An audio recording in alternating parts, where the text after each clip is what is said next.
Ideally, we don't want that. Ideally, we want to figure out with the community around how do we identify feedback loops? How do we figure out ways to touch base all along in the process, all along in the implementation to make sure that these projects are really reactive and proactive and making sure we create those pulse points now through the community. So that's what we're trying to do.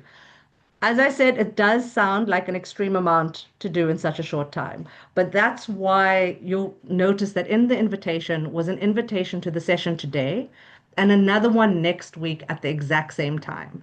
And the idea is this is too much for one call. There's going to be a lot that you're going to get today that you're going to have to sit and digest with and reflect with and talk to other people about it and talk to your colleagues about.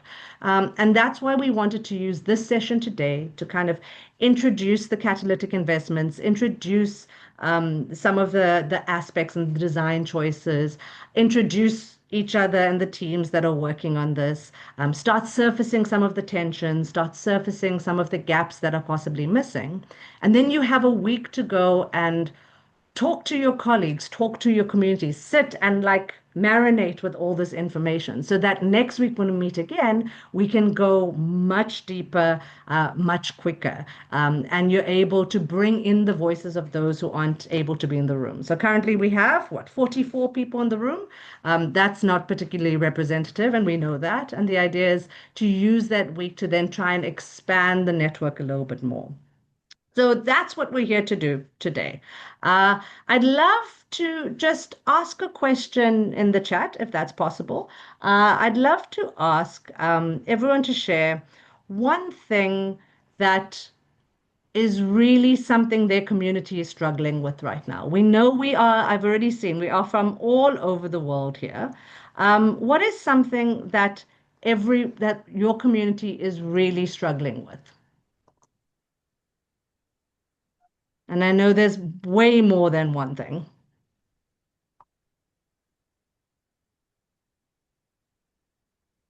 Let's just put it in the chat. We're going to be using the chat a lot today.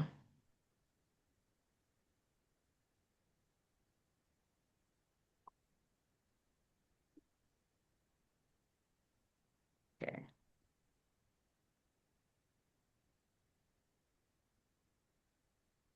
UHC across the borders, shrinking space for civil society, anti-rights movements, specifically anti-LGBT, integration into public health systems. It really doesn't reflect the needs and roles of community leadership. What else is a key thing that your communities are struggling with?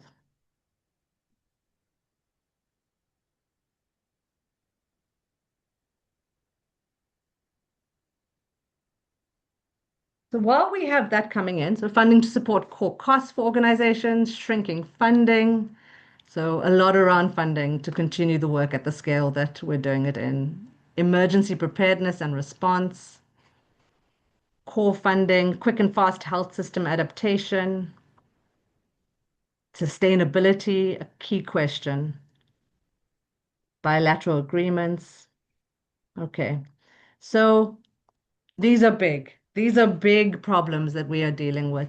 And so one of the things we want to really focus in on today is how can these interventions, these key strategic interventions, really help support and amplify the work that's being done. So to lay the context, I'd like to call on Anna, please, who is going to help us answer some really key questions around first of all, what are catalytic investments? What is this moment that we are in? Why is this strategic? Why do we need to do this work? Help us, Anna. Help us understand. Thank you, Ishta. Good morning, good afternoon, good evening, everybody on this call. Again, apologies for our small technical difficulties, but we're really excited to be here with you all today. This is the first time, I think, that the Global Fund, particularly, is coming to communities to help co-design elements of our catalytic investments. We're really excited and we're really grateful to Ishta for being available also at short notice to help walk us through this process. And I just wanted to point out quickly that there are a few of us from the Global Fund on the call. We're not here to participate, we're here to help with note taking and to make sure all of these great ideas that will emerge from these discussions get reflected in the design that goes into our investment proposal. So firstly, many of you may be very familiar with the Global Fund, others less so.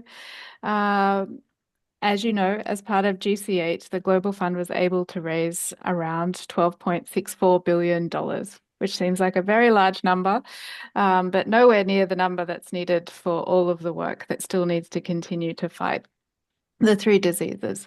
But of that number, 10.78 billion goes directly into country allocation. So these are the grants for countries, and that's where the bulk of our resources go. The money we are looking at today, and that we're talking with the catalytic investment, comes from another envelope that's approved by the board. The overall package for that was 260 million. And that covers at least 7 priority catalytic investments and 11, of which our 2 that the CRG, the Community Rights and Gender Department, have ownership over, building community networks and engagement, and human rights and gender catalytic investments are part of that envelope. Within the 260 million, we actually have very small resources available for what we're designing here today. So for human rights and gender, there is about 40 million dedicated to that and 20 million for building community networks engagement. And I just wanted to say up front, that's what the envelopes are. And these catalytic investments are designed to go further on issues that matter the most. So, trying to push innovation, work that requires cross borders, driving results where a little extra can make a big push, and also really challenging issues that the grants always don't capture so well and need an extra boost. So, on the slide there, you can see we talk about matching funds. Matching funds we can think about as like an incentive. So the Global Fund will say, if your country commits to tackling this priority area and you put resources from the allocation behind it, so we're trying to incentivize already through the grants, then we'll also top that up with some extra funding. And this is designed to reward ambition and push countries to invest in areas they might not otherwise prioritize. Particularly, we have good examples from human rights over the last few cycles. And communities play a really key role in advocating for their country to take up these funds and ensuring investments reach the right people. The second one you see there is a catalytic multi-country. And I think one of our participants noted the challenge of UHC across borders. Multi-country grants are based on a similar premise that health problems don't stop at borders. So funding shouldn't either. And we've bring several countries together to tackle shared challenges in a coordinated way. For example, in the greater sub-Mekong region, tackling drug-resistant malaria is one of the key ones that we've worked on in the past. And these grants recognize that community networks, migration patterns, and disease transmission all cross national lines, and that regional solidarity is sometimes the most effective response. And thirdly, what we are here to talk about today, the strategic initiatives. So these are funded out of in the catalytic investment bucket. And then as we go to design and implementing, they become what we call strategic initiatives. And these are central management investments, so held here at the Secretariat here in Geneva. And they fund our big picture, cross-cutting work that falls outside of what individual country grants can do. And this includes piloting new approaches or addressing issues that span multiple grant cycles, and key populations work, particularly as part of our strategic initiatives and engagement. So I just wanted to pause here for a little moment to reflect that this is really the first time that the Global Fund has run a genuine co-design process for catalytic investments. And Yes, it can still be better and we can co-design earlier. But this is not a small thing for us to do. It's really important. And for too long, we have not always made the best of our communities and had them engaging in these design processes. So we want to change that now, and we want to ensure that we can do the best that we have in an extraordinarily difficult period in global funding, in global health rather.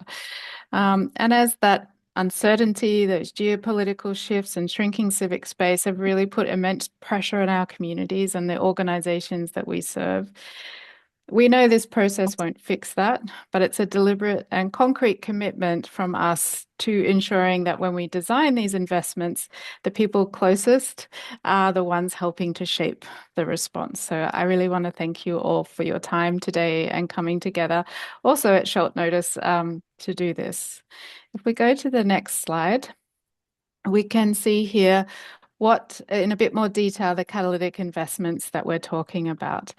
So the first one, building community networks and engagement, may look a little familiar because it's an evolution of our GC7 Community Engagement Strategic Initiative, um, affectionately known as SESI. But it's got to do more with less. So in GC8, we're looking at an integrated catalytic investment that spans both community systems, community engagement, and also includes something very new and really exciting that got board approval, a rapid community protection fund. The numbers that we have here highlighted on the screen are sort of estimated ballpark figures at the moment that fit currently for the Building Community Networks engagement in a confirmed envelope of $21.5 million. That could go up. So when we're thinking about how this works, if we get additional private sector resources, we'll be able to scale this strategic initiative. So that's something part of the Secretariat is thinking in its design thinking. But it also has less resources than we had in the past for community engagement, and I want to name that up front. So it's going to be really challenging. That funding crunch is really impacting all of the work that we're doing everywhere. But it's also bringing in some of the work. We've had really small pieces happening through some private sector initiatives for the community system strengthening. And we want to build that more holistically as part of GC8 under this strategic initiative. Again, recalling the majority of community systems funding should be in allocations through the grant, but we know that that's really challenging. So how can we incentivize and continue to support some of these critical pieces that require some extra through our catalytic investment? And thirdly, the Rapid Community Protection Fund, that's there grayed out because that's a separate, more discrete process. We're having a separate community consultation on that. So that won't be part of the discussion over today and the next week. Down the bottom, you can see another grayed out box called Social Contracting Matching Funds. We are also for the first time having matching funds for social contracting. This is particularly in transition contexts, and there are 8 countries that have been selected for an accelerated transition. Also, again, a small amount of money for matching funds, but this is not up for discussion today, so we won't be talking about this process. The second piece and our second catalytic investment that the Community Rights and Gender Department have is the Human Rights and Gender Catalytic Investment. And sorry, I had some notes. Now I'm actively looking forward for it.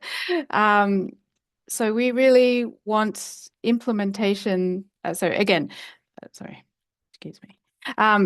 Again, we've got 2 grayed out boxes here. One is the matching funds. So many of you will know we've had a really successful catalytic investment for human rights. It's been across the last 3 cycles, and that remains also with smaller pocket of funding than we've had previously, but that's not up for discussions today. But that work will build and continue to build on the really successful work of the Breaking Down Barriers initiative. And these are interventions to reduce human rights and gender barriers that are chronically under-prioritized in country grants. And these are interventions that communities need, but are often deprioritized in the final allocation. So that matching fund mechanism has proven really effective in incentivizing moving money towards these investment areas due to funding constraints that had to be prioritized in a limited number of countries for GC8. So for GC8, they will be available in 20 lower income, high burden countries. The second box you will see there is also grayed out. So that means not for in today's discussion, but for background information. We will have implementation support to catalyze grants. Sorry, I've got two screens going here. So this works alongside matching funds, and they're to support the implementation of those. And that's proven critical to catalyze quality implementation and programmatic impacts. So this component provides direct support in the same 20 countries to implement human rights and gender interventions as well, and to in a number of countries transitioning out of matching funds in GC8. And then the second pillar really around this catalytic investment is focused on the enabling environment in which grants operate. So here, and this is what we would like to seek input on today, are two tracks. So one around cross-movement building. The anti-rights, anti-gender movement is actively closing access to services, undermining the sustainability of responses that took years to build. And this component resources the counter movement. This is where we want to connect feminist, LGBTQ+ youth and human rights defender networks so they can act collectively. The second track within there hinges on successful private sector resource mobilization. And if that comes through, we would like to shape that towards funding regional work to shift narratives around human rights and gender that are blocking service access and to support responsible transitions for CLO, community-led organization, human rights and gender programming in countries that are transitioning out of matching funds and moving away from global fund financing. So that's essential that the human rights programming doesn't disappear when grants end. So together, these catalytic investments are designed to incentivize and extend what our grants can achieve. I hope that made some sense. It is very complicated, but today we really would like your inputs on those that are highlighted in the white boxes and to think about that. And I know many of you have already engaged with our pieces of work around this as part of GC7 and earlier cycles. Back to you, Ishtar. Great. Thank you so much. It's a lot. It's a lot to digest. As I said, that everyone will be getting these slides afterwards. I see there's already questions in the chat. Can I call also on the Global Fund squad to help field some of those questions? I know all of them won't be able to be answered today. I know there is now 51 people on the call and growing. But the idea is to take all of this. So take the chat away, take all the interaction, and figure out ways to dive deeper into it to make sure that next week's session we're able to do a lot more clarifying and going deeper into these particular subjects. The next person I'd like to call on is Olga to really talk us through some of the early directions in thinking, because that I think is going to be the introduction into today's session, to really for us to start thinking and diving deeper on these early directions. Let me share screen for you, and you can go ahead. Great. Thank you so much. I really want to thank all the people who are putting questions in the chat to Anna's presentation. We are taking note of them and we will try to respond if we have time today or otherwise as a follow-up. But what I will be talking about now really builds on what Anna was speaking about. So we are here today to not discuss the whole catalytic investment in its entirety, but the areas where we actually can have where your income can actually make kind of a meaningful difference, where it can really help us shape how some of those catalytic investments are structured and designed, and what goes into them. So the first one is around community system strengthening. This is the first time when we're having, when we'll have a catalytic investment or strategic initiative focused on community system strengthening on its own. And here our early thinking falls under these three boxes that you see in the yellow field. One of them has to do with investing in capacity of community organizations to support them in contexts where integration of community-led services into formal healthcare is one of the ways to make sure that community services become sustainable and become permanent part of the healthcare system. So what is needed there? How can we support community organizations so that they can be successfully integrated and make sure that communities that most rely on those services, particularly key populations, criminalized and marginalized communities, young women and girls, and other communities we work with are not left behind in the process. Another important area where we're thinking about and would like to invite your thinking with us is around piloting alternative financing models for community-led approaches and community-led organizations. I've seen in the chat that comments around changing funding landscape is one of the worries of today. We also see that global fund allocations are reducing. And so we are really facing a very different context when it comes to funding for community organizations. So how can we support community organizations, and especially community organizations led by key populations, by key and vulnerable populations, by women, that they can remain playing the critical role in HIV, TB, and malaria response and become less reliant and dependent on the funder.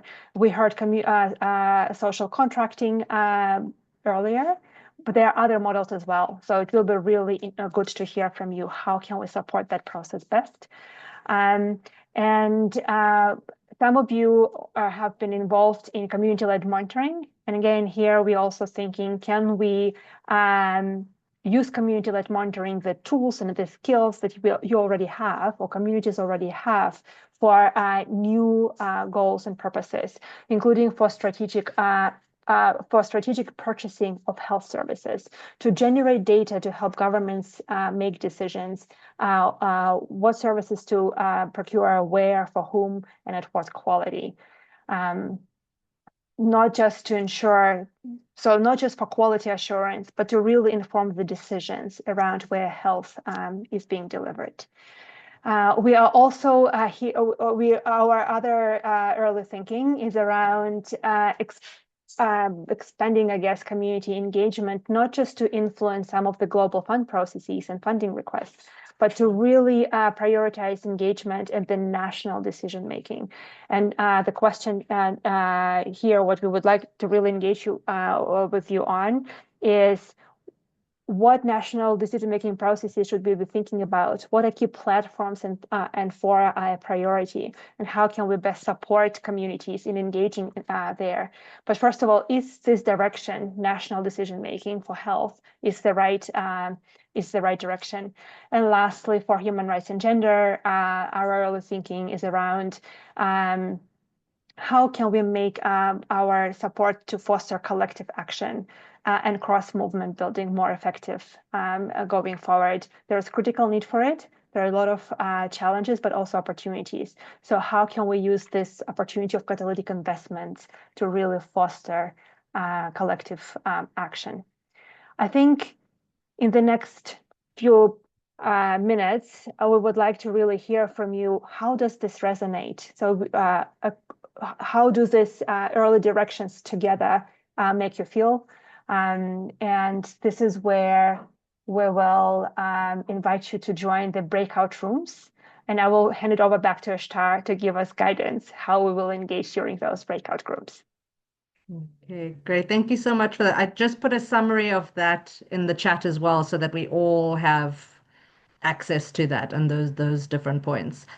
So we know that it's really difficult to have kind of, let me stop sharing here, to have kind of deep, meaningful conversation in a plenary room of now 50 people.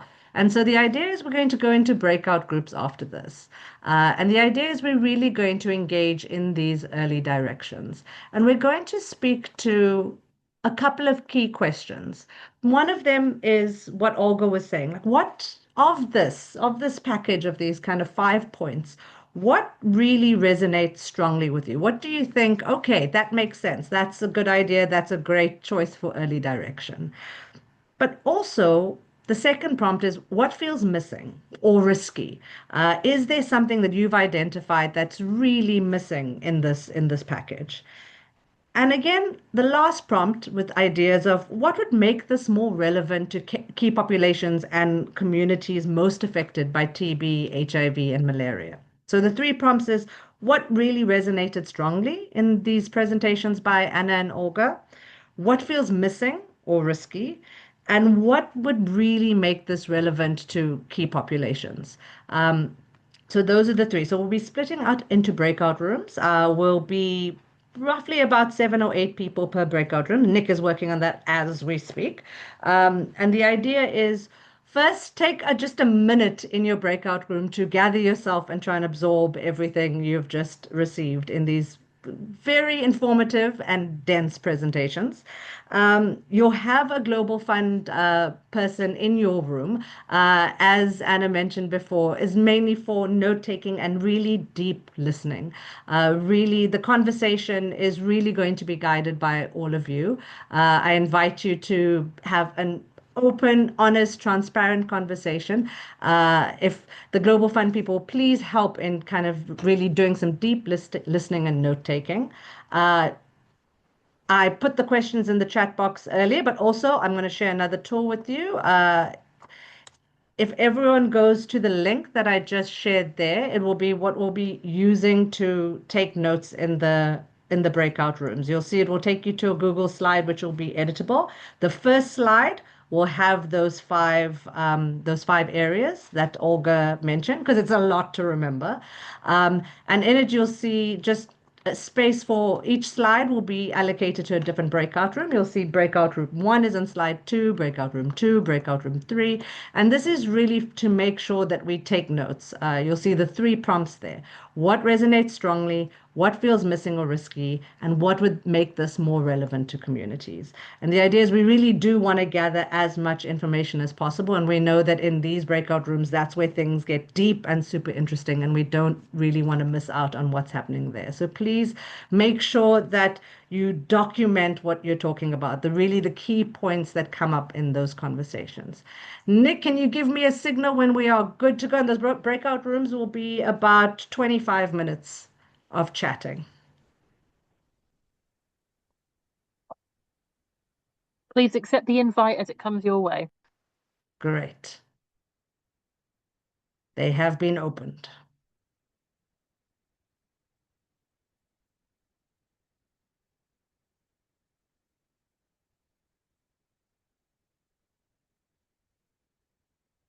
Just look out for the invite. I see this room slowly contracting, which means people are joining their breakout rooms.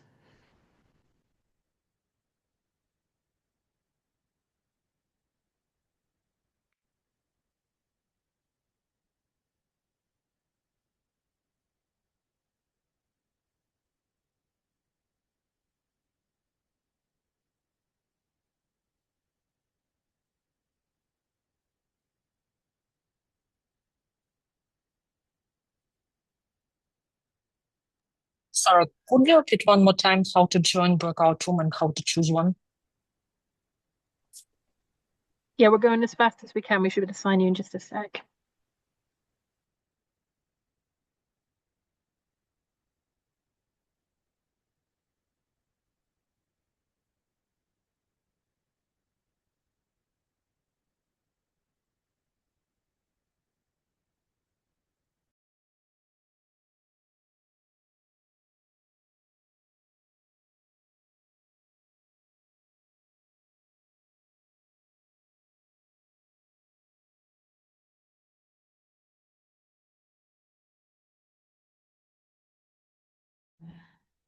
Sorry, hello, how are you? I'm Naja from Mozambique. I'm with Ellie. Can you Hi, hear me? welcome. Hi, sorry. I'm asking to if you can put me in the Portuguese and English group because Ellie have another meeting and she will. Ah, okay. Sure. I'm joining.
Hi, Donald, you just joined? Oh, there we go. Okay.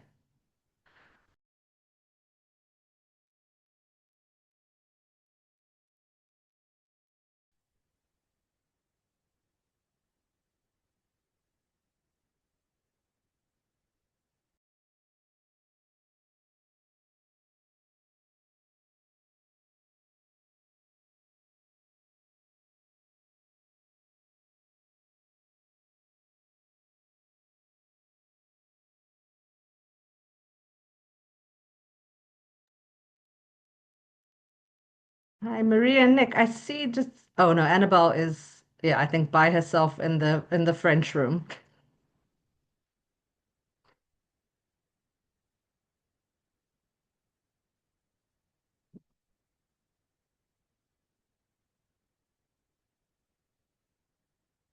Yeah, there are two people who haven't joined the room, so we'll reassign them. Okay, cool.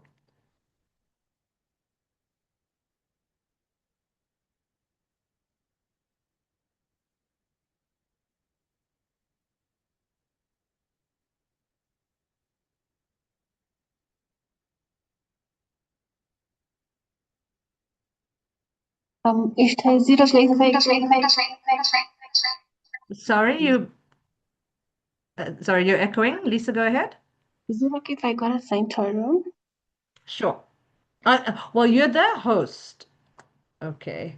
Um, yeah, my only worry is if something happens and you're the only one that has power to do anything about it. All right. I just didn't Because want to miss out on the conversations, but it's fine. I'll stay here. sorry about the downside of being the host. Yeah, it's all right. You have all the power, but then No problem. Ishtar, roughly how long do people have left in the breakout rooms? I'm just going to send a little message to the Global Fund staff yeah. list. So I'm just trying to read because I mean I'm assuming ideally we do want to finish on time, even though we Ideally. start Yeah. start at 15 like 20 minutes late. Um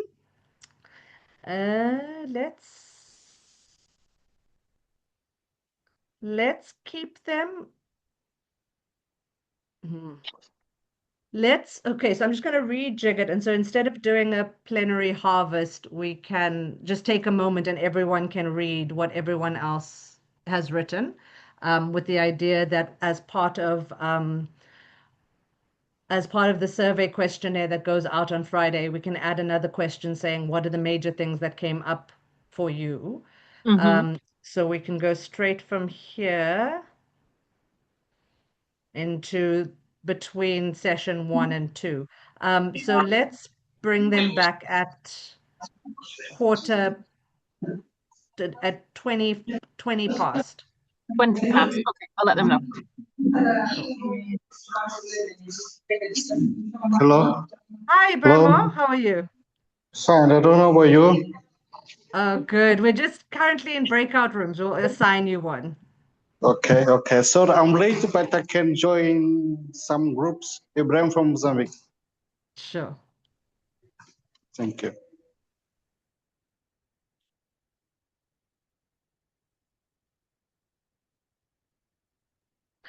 You're on mute, Maria. Sorry, I'm talking with Nick about breakout rooms. Oh, okay, cool.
Hello.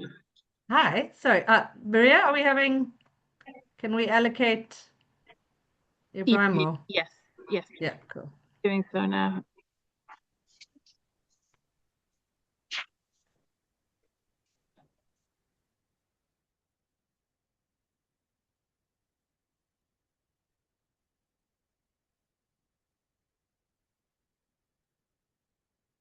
Hi, Rukia. Have you just joined? Hello, hi, how are you? I'm well, and you? So we're just currently in breakout rooms. No worry, no worry. Okay.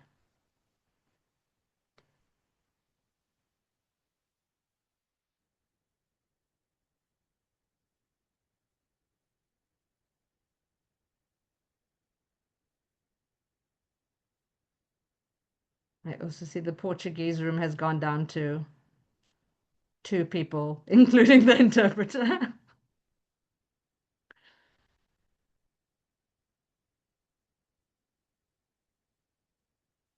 says that person speaks English.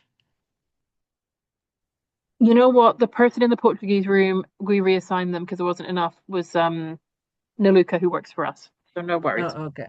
Okay. This is extreme. Extreme assignment of breakout rooms. It should be like an It's Olympic sport-ish to have to. yes, this is extreme. So I usually when I facilitate anything over like 20 people, I hire a process facilitator. So I'm not used to not having the power. Is it tough?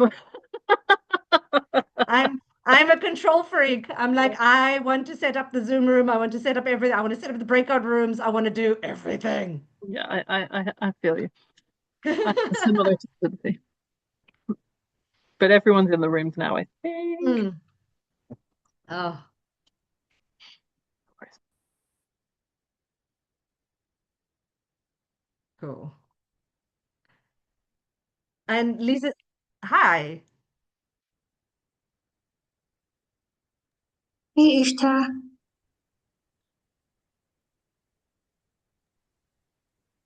were you saying something? Yes, will do.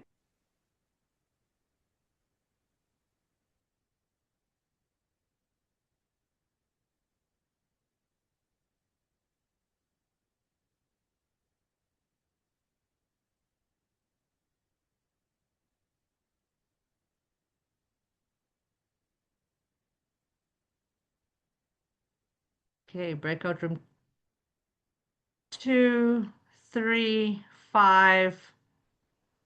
are all going great guns.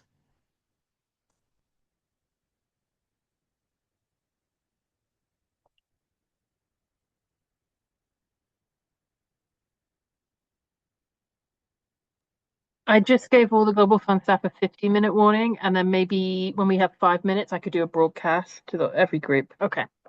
Amazing.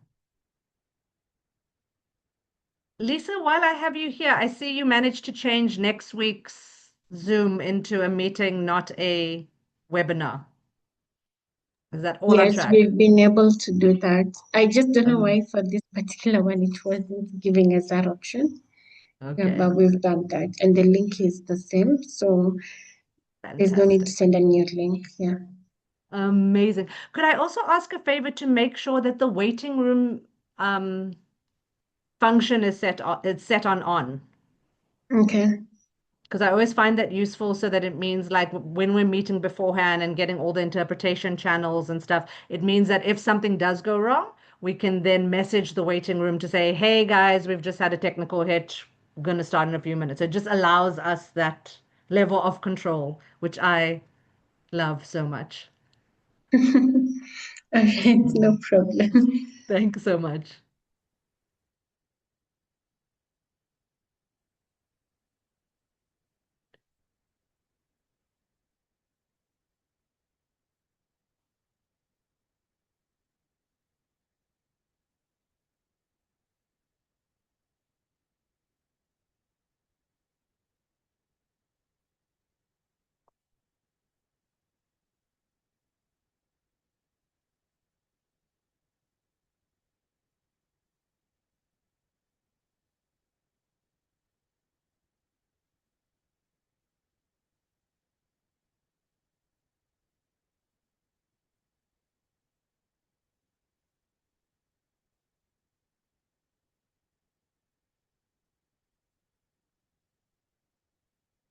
Okay, so while you're here, if you want to see what's going on in the breakout rooms, if you just click on the slide link, you can actually look over everyone's slides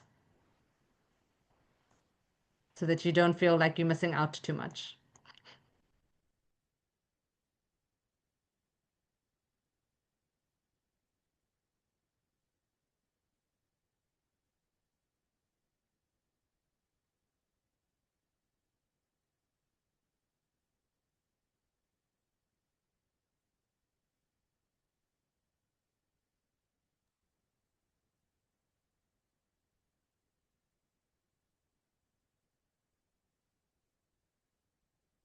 Hi, Maxime. Hi, Hannah. Hi, How's it everyone. going? Yep. Were you in the call before, or are you just entering now?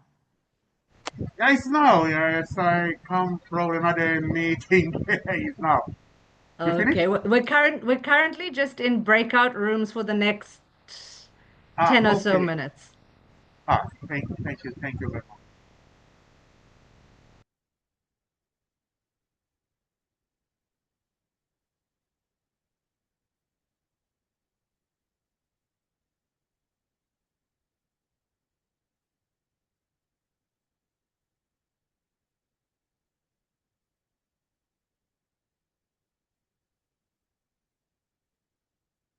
Here you'll see you've been invited to a breakout room English 2. Just accept the invitation. Maxime?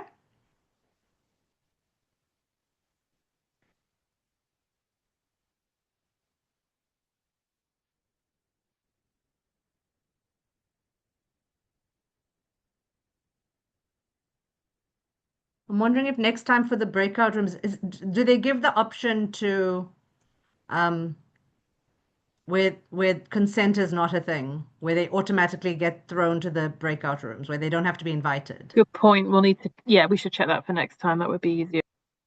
Yeah, that I often find useful. This is the one area in my life where I say consent is overrated.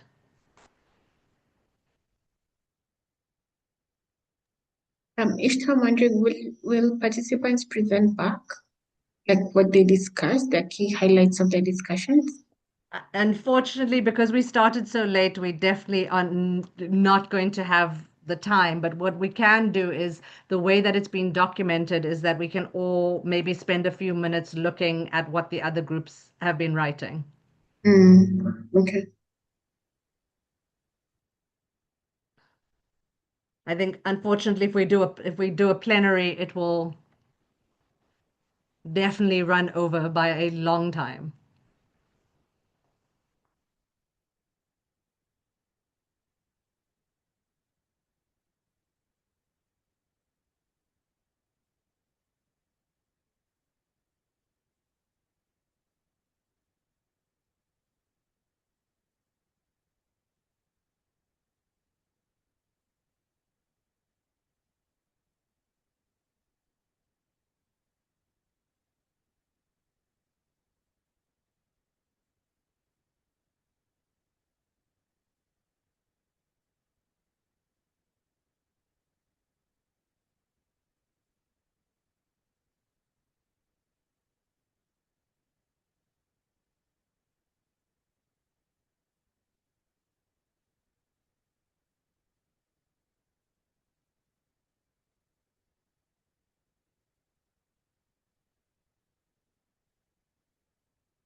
It seems like they're being able to do a lot in a very short amount of time. Yes, Right. I think And so is too. everything that they're writing resonating, useful, Yeah, I'm amazing? taking a look through it. I think a lot of it is super useful. I think having the time between the two meetings will be helpful to refine. Mm. Um, some of it's more about grants and that kind of thing, but we expected that because it's the nature of the conversation, and that is quite usual. Yeah, I'm seeing again direct community financing coming up, which is something we can't specifically do, or anything around earmarking we can't do. Mm-hmm. Sorry, I got all muddled up in my intro. I had thoughts in my head and It's then it okay. didn't. I didn't say what I needed to say. It was a very dramatic start for everyone. Cool. So I think what we do is going to yeah, I'm busy just rejigging the agenda on the fly here. I think when everyone comes back, we'll go through the five different kind of buckets of questions that Olga outlined, Mm-hmm. and then the short kind of expectation of what they can do between now and then, with the commitment that they will get the presentations, a summary of what happened today, everyone's slides that they can then reflect on what everyone else is thinking and saying, and the different kind of and that by Friday they'll receive a very simple form just to capture any of their thoughts, things that came up for them that they maybe didn't put in these slides, but also some feedback from the conversations they've been having. Does that sound fair?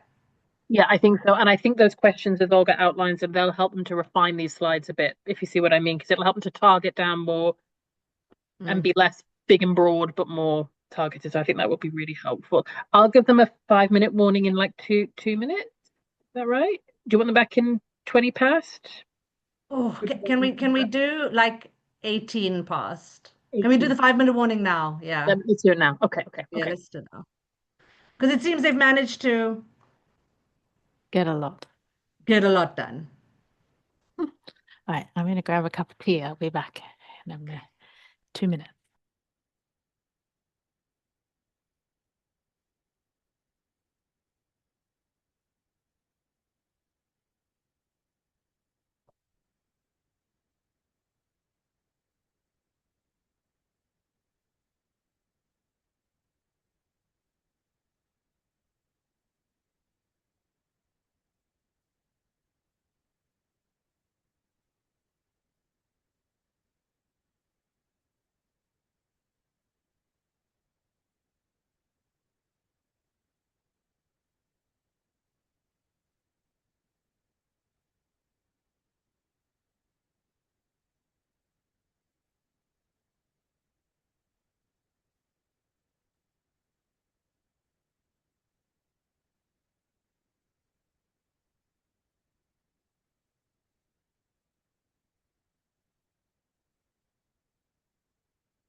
Hi, Gislia.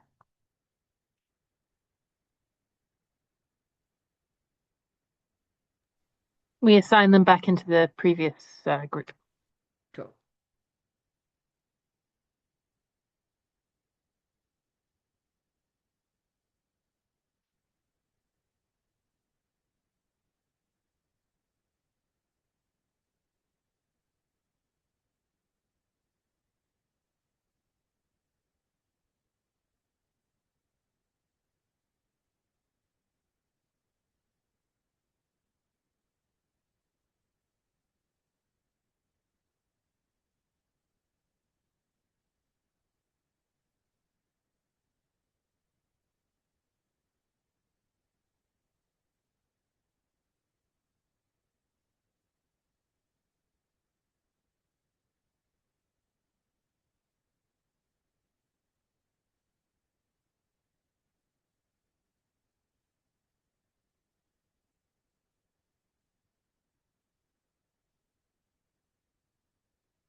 I think we can close the breakout rooms because it will take a minute to.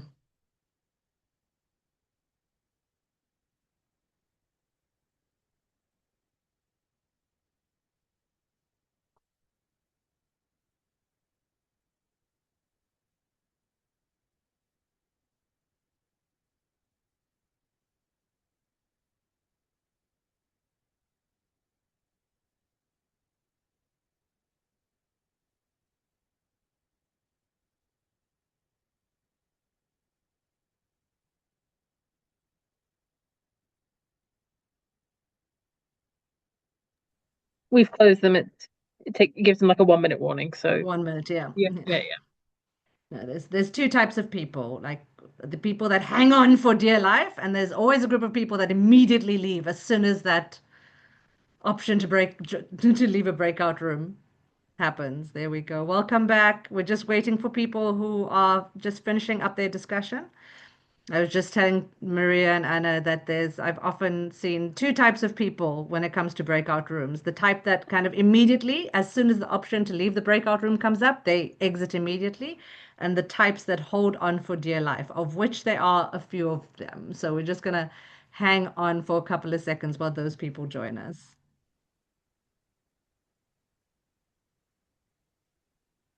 Great. Welcome back, everyone. I think that's everyone out of the rooms. I mean, I was following on the slides. I'll share the slides again. And it seems like you all were having very rich discussion to the point where some of you actually had to make the font smaller, which is always what I like to see. So unfortunately, we have 10 minutes left, and we don't have time to go into depth with all the discussions of each of the breakout rooms. But I'd like to invite us all just for a minute or two, to go into the Google Slides and have a look at what your colleagues were saying in the other rooms. So we're just going to sit for silence for a minute and just go through the different, we have a very rich collaboration of slides. Just to invite us all to take a minute or two just to absorb all of that and have a read.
See, people are still writing in their breakout rooms. This is the downside of these collaborative platforms. We see you, Anonymous Moose. That's me, Ishtar. I'm just adding my group's comments from the chat. I trust you. This is not cheating, it's fine.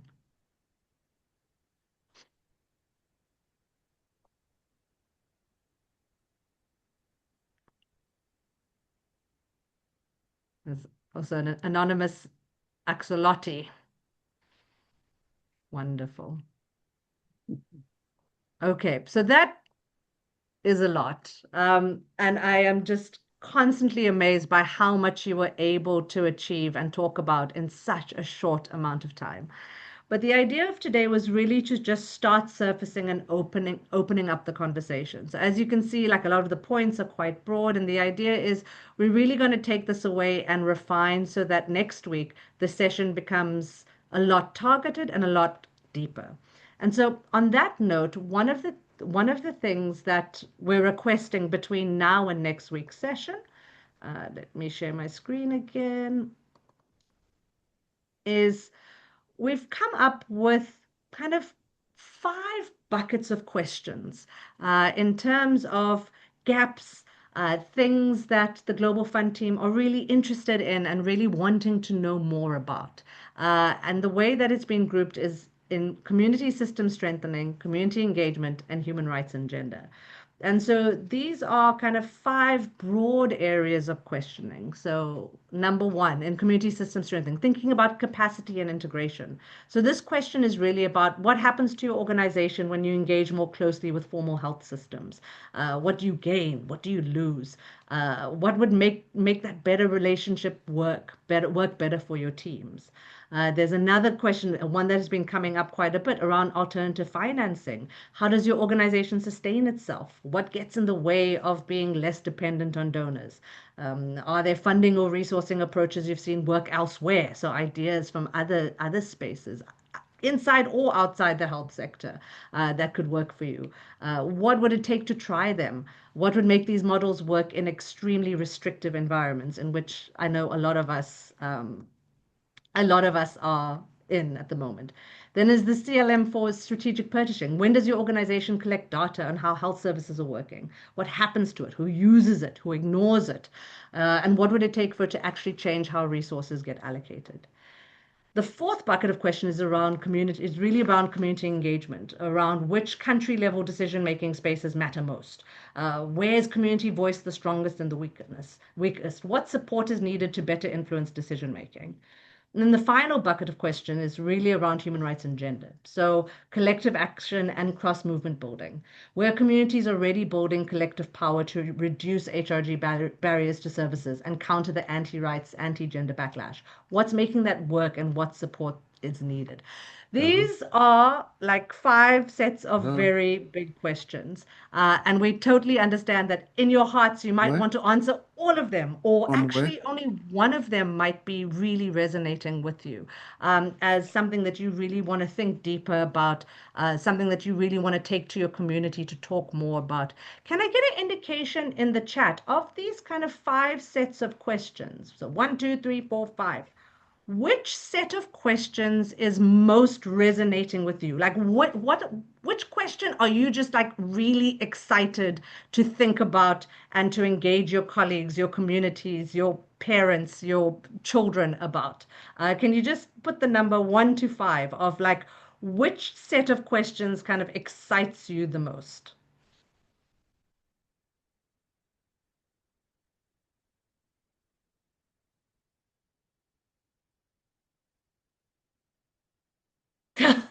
We'll go all. Oh, yes, they are intersectional. 4, 3, and 5, 1. It's great that the questions in themselves are resonating.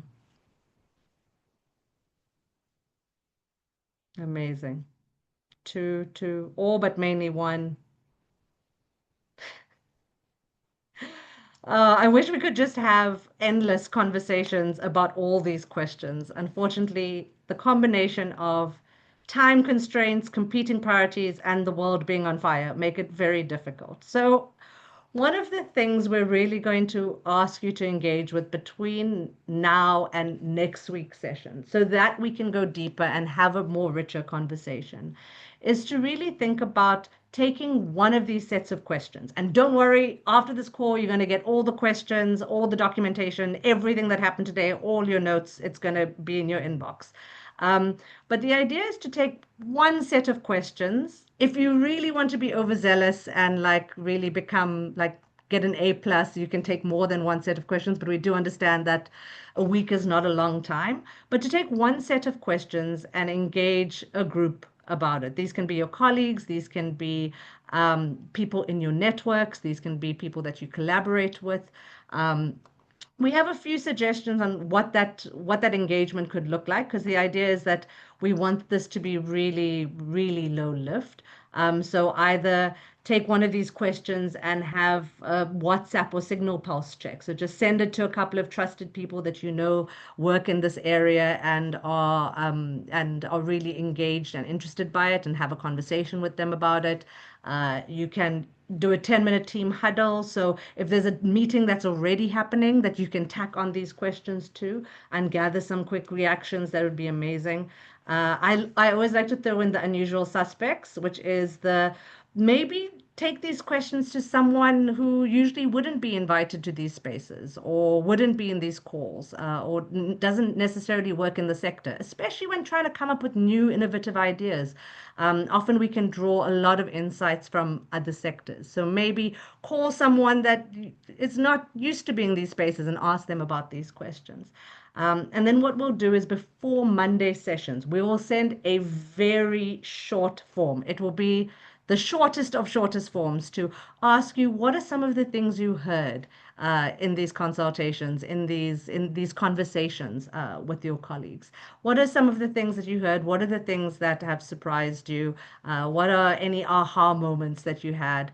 But also to gather any reflections that you had today, because we know we achieved a lot in a very short amount of time. And now, after this call, when you're looking at the presentations, when you're looking at the conversations that you had, you're looking at the breakout room discussions, you're looking at the other breakout room discussions, there's going to be a lot that comes to mind. And we'd love to have that inform the shape of the next session. So before the next session, you will receive everything that went down today, all the documentation, as well as all the slides, all the questions, and then all the questions to take back to your community. And then by Friday, you'll receive a very short survey to gather some of the responses. And so we'll be meeting here same time next week. We've managed to get all the kinks out of the woodwork, well, out of the Zoom work. So hopefully next week we will start exactly on time, and we'll be able to dive a lot deeper into these areas that we just surfaced today. So that brings us to half an hour on the dot. I'd really like to thank you for taking the time to do this. I know that it was last minute and you all have a lot of competing priorities. And just participating in this process, I know I can speak for the team at Global Fund to say, wowzers, I saw minds were being blown while reading the slides. And like already, I think the ideas, Olga's smiling, Anna's smiling, the brains are turning. So we really look forward to seeing you next week, and come with all your ideas, all your inspiration. Thank you so much. Feel free to unmute and say the good. Oh, I see hearts floating. I see Thank you, clapping, friends. Yes. You. all the Thank things. you. Oh, Bye. can I Bye. see your Bye faces, bye. please? See you on Yay. Monday. Thank Faces. you. Bye bye. Goodbye. Happy Obrigada. Tchau, Monday. Goodbye. tchau. Goodbye. Bye bye. Wonderful.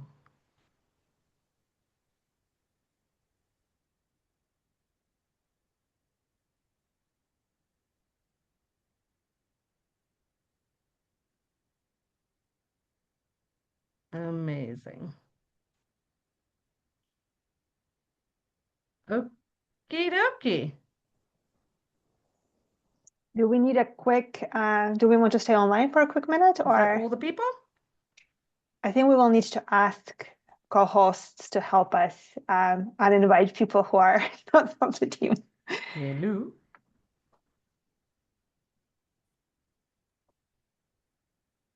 Okay. Okay.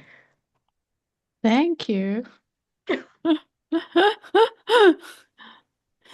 Some good How was stuff in that for there. everyone?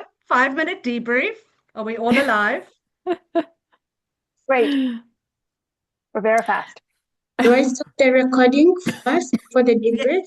Yes. Please, yeah, the record, Yeah. yeah. Can you send the recording of the recording as well as download of the chat to myself. The next step is what I'll do is I'll draft a kind of one-pager summary, put all those documents to like put the package together and send it through to all of you.